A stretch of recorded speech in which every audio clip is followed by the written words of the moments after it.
So ಇವತ್ತಿನ ವಿಷಯ ಬಂದು ನಾನು ಸೋಪ್ ಬಗ್ಗೆ ಹೇಳ್ತೀನಿ. ನಾನು ಏನು ಯೂಸ್ ಮಾಡ್ತೀನಿ ಆ ಸೋಪ್ ಬಗ್ಗೆ ನಾನು ಹೇಳ್ತಾ ಇದ್ದೀನಿ.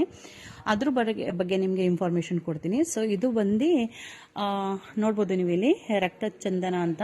ಇದು ಆಯುರ್ವೇದಿಕ್ ಸೋಪು, ತುಂಬಾ ಚೆನ್ನಾಗಿದೆ ಆಯುರ್ವೇದಿಕ್. ಸೊ ನಾನು ಈಗ 2 ಮಂತ್ಸಿಂದ ಯೂಸ್ ಮಾಡ್ತಾ ಇದ್ದೀನಿ. ಈ ಸೋಪ್ ಏನಕ್ಕೆ ಯೂಸ್ ಆಗುತ್ತೆ ಅಂದರೆ, ಲೈಕ್ ನಮ್ಮ ಮುಖದಲ್ಲಿ ಪಿಂಪಲ್ಸ್ ಇದ್ದರೆ, ಡಾರ್ಕ್ ಪ್ಯಾಚಸ್ ಇದ್ದರೆ ಆ್ಯಂಡ್ ನಮ್ಮ ಪಿಗ್ಮೆಂಟೇಷನ್ ಇದ್ದರೆ ತುಂಬಾ ಚೆನ್ನಾಗಿ ವರ್ಕ್ ಆಗುತ್ತೆ ಇದು. ಸೊ ನೀವು ಯೂಸ್ ಮಾಡಿ, ಆಮೇಲೆ ರಿಸಲ್ಟ್ ಹೇಳಿ ಇದ್ರ ಬಗ್ಗೆ. ಸೊ ನನಗೂ ಒಂದು ಸ್ವಲ್ಪ ಅಲ್ಲ ಇದಿತ್ತು, ಪಿಗ್ಮೆಂಟೇಷನ್ ಇತ್ತು. ಸೊ ಅದು ಈಗ ನನಗೂ ಕಡಿಮೆ ಆಗಿದೆ. ಸೊ ಇದ್ರ ಕಲರ್ ಬಂದು ರೆಡ್ ಕಲರ್ ಇದೆ ಆಯಿತಾ. ತುಂಬಾ ಚೆನ್ನಾಗಿದೆ ಇದು, ಸ್ಮೆಲ್ ಮಾತ್ರ ತುಂಬ ಚೆನ್ನಾಗಿದೆ.